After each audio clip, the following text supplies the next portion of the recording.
Hello, everyone, and welcome to a new episode of Constructive Criticism. I'm your host, Spencer, joined by my co-host, Michael. How's it going? It's going well, man. It's going well. I broke my glasses, so you get to see this fresh face. But other than that, it's going pretty well. How about you?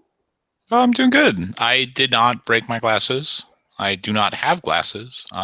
It's easier not to break them when you don't have them. That oddly, I feel like more broadly applied, that's just a way of life. Yeah, it's kind of like the whole "you miss all the shots you don't take" kind of thing. Like, right. You don't break all the glasses you don't have. Hopefully, I mean, unless you're breaking other people's glasses, but That's then like we're having other problems. Yeah, that's pretty intense. Well, let's this week it's not about glasses.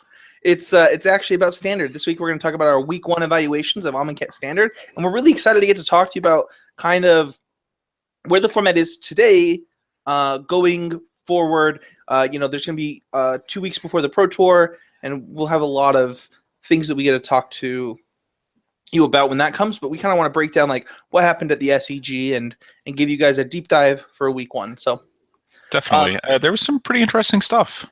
Yeah, there was. Unfortunately, we don't get to talk about any of the interesting stuff. No, we can't. I'm just kidding. So during the first part of the show, we always invite the patrons of the show, the people who pay us to do this, to ask a question. This week, we have a question from Adrian who says, "How do you evaluate tournament results so that you can learn from them and prepare for your next event?"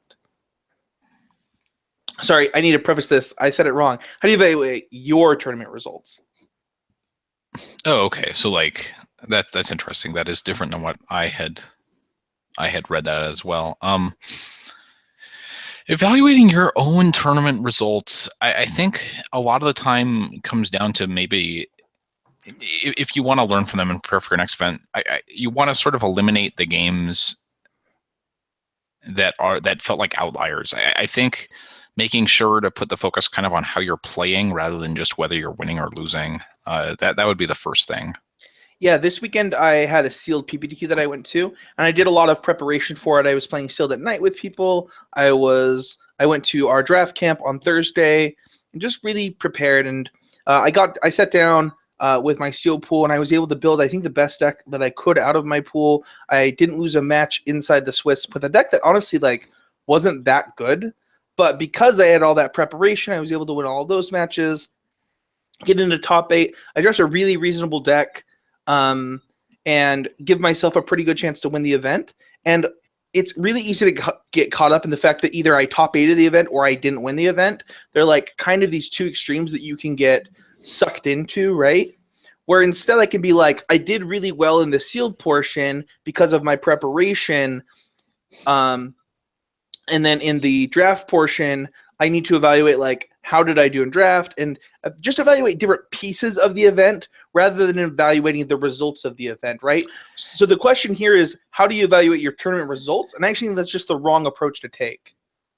I think you're trying to find why, right? So like if you say, okay, well, I think sealed went pretty well. So why? Did it go well because I just opened a pool that was great? Or it was not great. Oh, right. Or did I just avoid disaster at least and build a deck that could win matches of Magic? And I think that a lot of the time kind of making those sort of distinctions, and then in draft, so were there cards that you thought were better than they were? Did you miss opportunities in the drafting portion, or did you just play against someone who had a much better deck than you did?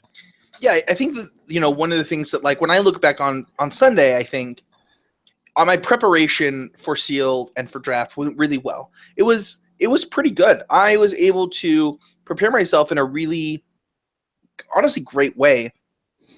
Through all of the testing that I did, and that's pretty important. And then the next step is then going to the next step. So preparation is the first thing you do for Magic event, so you need to evaluate that. Then you can go into individual games or individual plays and sequencing, and excuse me, and evaluate yourself on that level. I think that's really well said. I think just kind of in the end, to sum it up, just making sure that we're avoiding being really results oriented and that we're looking more at like, where did we make choices and how are those choices good or bad? And that comes down to preparation for constructed deck selection, actually building out your 75 and then playing the games. And I think if you can, make an effort to improve a little bit at a time in any one of those areas, really, you will get better a lot more quickly than you would otherwise. Yeah. Yep. I think that is the best way to go about it. Rather than looking at the results and evaluating from there, there are going to be times where you're going to win events that you probably didn't deserve to win. Like a lot of them. And that is an important thing to think about, right? There was I'm going to just tell a Matt Kling story because it came up kind of this week. So there was a tournament where Matt Kling needed buys for a GP. And so there was a GPT at Oasis Games, and he won one match the entire event and won the GPT. And the way that happened is he would lose to his opponent, and then he'd say, "Hey, are you going to this Grand Prix?" He'd say no. He's like, "Well, I actually am, and I could really use the buys. Would you like to concede?" And like he got concessions basically all the way through the tournament, and it was really funny. Like they're allowed to concede at any time. That's within tournament policy, as long as like neither player's left the table. Like that's completely legal. As long as like that's okay. And as long as they haven't picked up their cards too, they can't like pick up their cards, like decide that they've won and then change their mind. The cards still have to be out on the table. But at least that's how I understand it. But he gets this like concession all the way through this GPT, and it's like, did I really deserve to win this tournament, right? And that's an extreme, right? But you could like be playing like when I qualified for the Pro Tour, my opponent probably like hit 7 lands off the top in a row in that match that qualified me for the Pro Tour. Did I deserve to win that match, right? And that's like the thing is, you can't take your end result into account because there are factors that go into your end result that you are in control of. You have to only evaluate the things that you are doing. It also depends, right? Like if I'm playing a GPT, I don't know that I especially care how I get there. Right? Like if I want buys, Sure. I mean, great. But I'm sure he didn't take his result into consideration as how his deck played out or how he played Magic, right? Sure, but which is what the question I'm saying is. too, right? So what I would say more than like these don't ever count together. Sometimes they count together. Sometimes they get really split, right? Sometimes we're just like, yeah, forget this. I played bad, but hey, I got 2 buys, or hey, my opponent was really unlucky, and this time it happened to qualify me for a Pro Tour. That's sure. I'm not going to complain about it too much, right?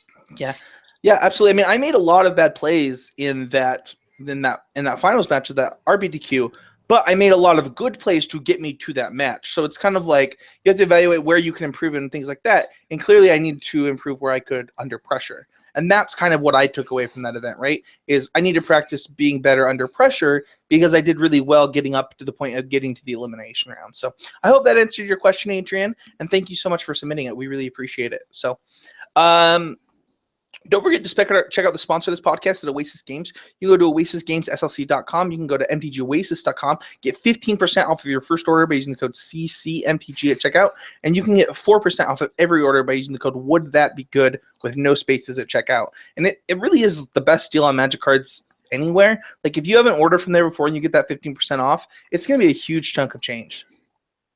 Yeah. I mean, Magic cards are basically commodity priced for the most part. It's kind of the same almost no matter where you buy them from price wise. So getting that back is a really big deal. It's not the kind of thing that is easy to get elsewhere. You're probably not going to find Channel Fireball or Star City give me that kind of price. So yeah, and honestly, there's they are opening a new location as well, which is really exciting. So if you are local to Utah, look forward to that in the next couple of months as they open a possible new location. So we actually need to take a break because my phone is blowing up and I think it might be my wife. So I'm trying to figure out how to pause the stream, but we will be right back.